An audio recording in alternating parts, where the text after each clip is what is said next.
Thank you. Thank you very much. Um, so there's a line in the musical Chicago in which a character says, "The thing is, see, I'm older than I ever expected to be." Well, I wouldn't go that far, but what I will say is that I never imagined what it would be like to be anything other than young, carefree, and gay. But I've been out now for over 4 decades and I've seen a lot. So the years have given me quite a perspective. And except for the adolescent coming out angst, I can honestly say it's been wonderful to be gay. For me, being gay in and of itself has never been a problem.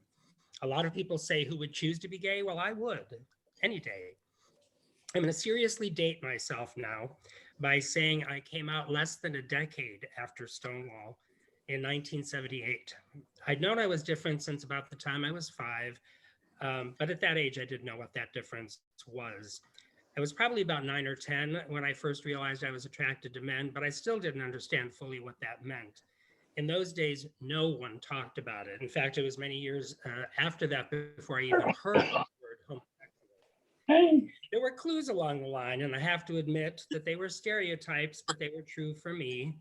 When all my schoolmates were listening to Pink Floyd and Led Zeppelin, I was listening to Judy Garland at Carnegie Hall, which is what you may have called a dead giveaway. As I got into high school, I knew who and what I was, but it scared me because I didn't know how my friends and family would take it if they knew. Finally, in college, I admitted it to myself and to those close to me, and I was instantly accepted for it.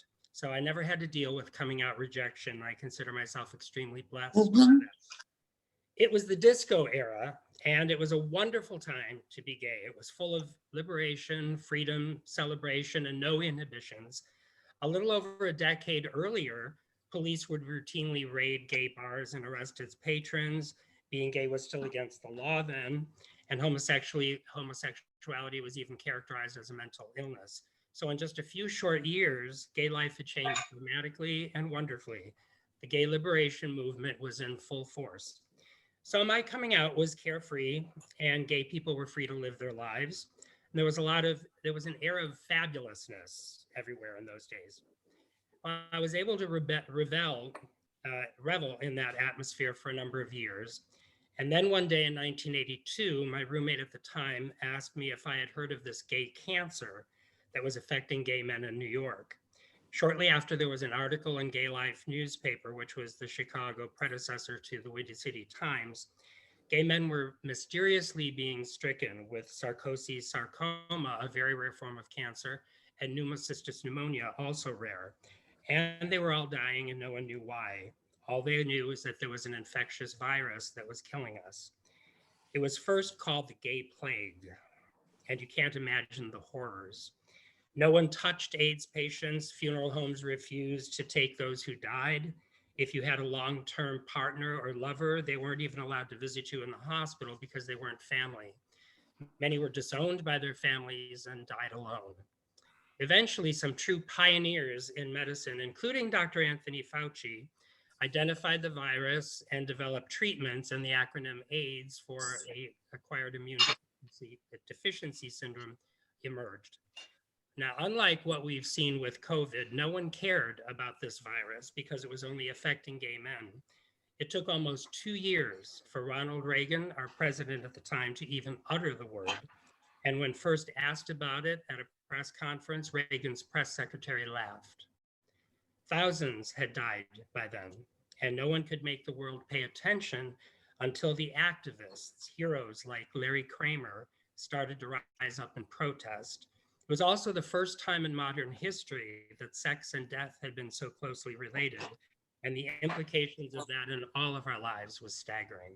I lost 2 family members to AIDS in the 80s, and countless friends and acquaintances. The disease was a 100% death sentence back then. If you got it, you died. One of my most bittersweet memories is of a friend of mine, also named David, who was dying of AIDS. He was in a wheelchair and could barely speak. And he got a room in a local restaurant and threw himself a going away party so he could say goodbye to all of his friends. Excuse me. The mid to late 80s did have some dark times, in stark contrast to the joy we all felt in our lives before the plague hit. If you didn't live through it, though, you can't imagine what it was like. Today, HIV and AIDS aren't death sentences. It's still around, but you can live long, otherwise healthy lives. So many of us at that time couldn't imagine a time when we could go on living if you caught the virus. Then there was the survivor's guilt. As we saw those we knew and were close to get sick, those of us who never got it felt tremendous guilt, along with tremendous relief that we also felt guilty about. Why did they get it and I didn't? You felt an overwhelming feeling of being blessed, but you also wondered why it passed you by and took so many of those you cared about. There was a backlash against the gay community too. Members of what was called the moral majority and those who stood for family values condemned gay men for their evil ways and said that AIDS was God's punishment for being who we were. Some extremists actually rejoiced that the disease was killing all the right people. One day in around 1987, I was in the office of the Windy City Times. It was a Saturday, so only the publisher and editor and I were there. All of a sudden, two men wearing white hoodies tied tight around their heads to obscure their faces came barreling in wielding baseball bats and started swinging. They were there to kill us. The three of us fought for our lives, throwing anything we could, typewriters, filing cabinets, anything. All that went through my head was, I'm going to die. Finally, in the fight, they broke through a window, and that must have spooked them because they ran off. I came out relatively unscathed with a lot of bruises, but the other two suffered broken arms and broken ribs. It was one of the most terrifying things I ever went through, and all I could think about was, why do they hate us so? I can't comprehend how what we do in our private lives can possibly affect their lives. Where does hatred come from? But I don't mean to dwell too much on the negative parts of the 80s, because as I said at the beginning, but for that, being a gay person has in general been a truly joyous part of my life. And there were still a lot of joys even during those days.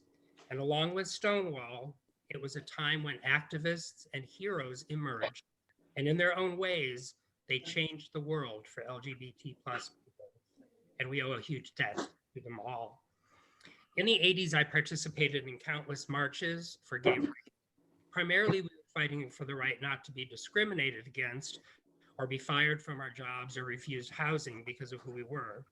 But we were also fighting for the establishment of civil unions, for our relationships to be officially recognized. But we were defeated every time.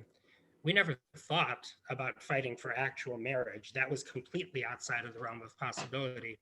We thought civil unions were as much as we could ever hope for, and we couldn't even get that. So that day in June of 2015, when the Supreme Court legalized marriage equality, thank you, Justice Kennedy, I thought back to those early marches I participated in and broke down. 3 years after the Supreme Court decision, I got married. Gone full circle in my gay life and sometimes can't imagine, can't believe how far we've come. It's said that any freedoms are won on the backs of those who came before, and that's absolutely true. I witnessed those pioneers, and I know that everything I experienced for decades before led me to that day, excuse me, when I could publicly say I do and marry the man I love. Excuse me. For me, being gay has meant that our friends become our families, that we can be as happy or sad as anyone else, that our relationships can be strong and healthy, that we have a rich appreciation of culture and pop culture, and that as a group, we have the most fabulous senses of humor of anyone. I truly thank God that I'm gay, and I feel grateful and honored to have been able to witness all I have and see how far we've come, but we still do have a long way to go. So happy Pride Month. Thank you.